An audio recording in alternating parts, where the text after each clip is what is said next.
Hello and thank you for attending my PowerPoint presentation on Welt.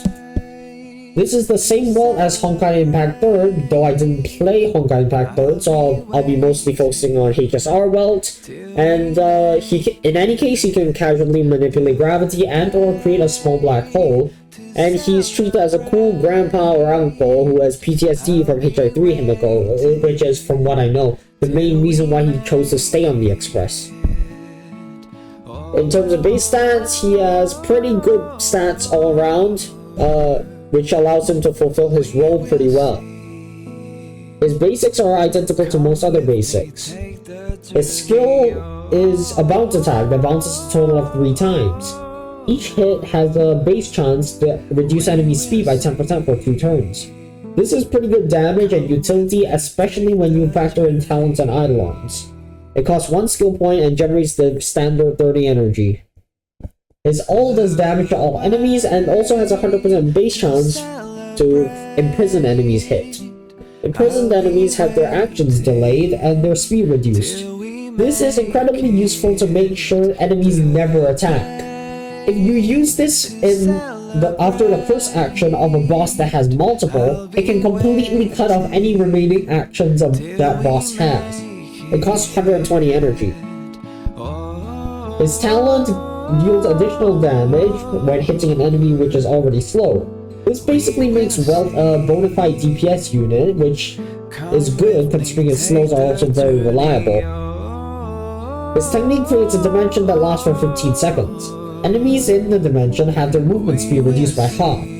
When entering combat with the enemies in the dimension, there's a 100% base chance to imprison the enemy for a turn, delaying their action by 20% and reducing their speed by 10%.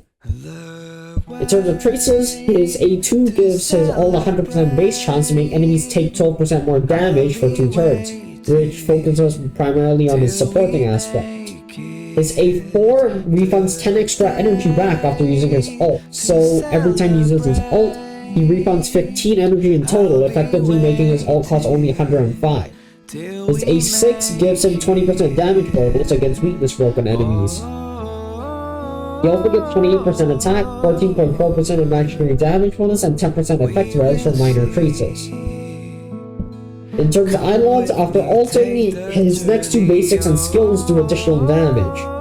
His E2 regenerates 3 extra energy when his talent is triggered, so when hitting slowed enemies. His E3 gives plus 2 trace levels to skill and plus 1 to his basic. His E4 gives his skill's base chance to slow an increase of 35%. His E5 gives plus 2 trace levels to his ult and talent, and his E6 gives his skill 1 extra bounce. This extra bounce also generates 10 extra energy and can trigger his E2 again. So basically, if you maintain Welt with speed buffs, enemies just will not move. There's also this pseudo-sustain build for Welt, where you just slow the enemies so they just never attack you. This is most notable with Akra, who really needs the 2 nihilities, but is also just a thing in general. He just provides a nice hybrid of personal damage and support, especially if you have Tinier.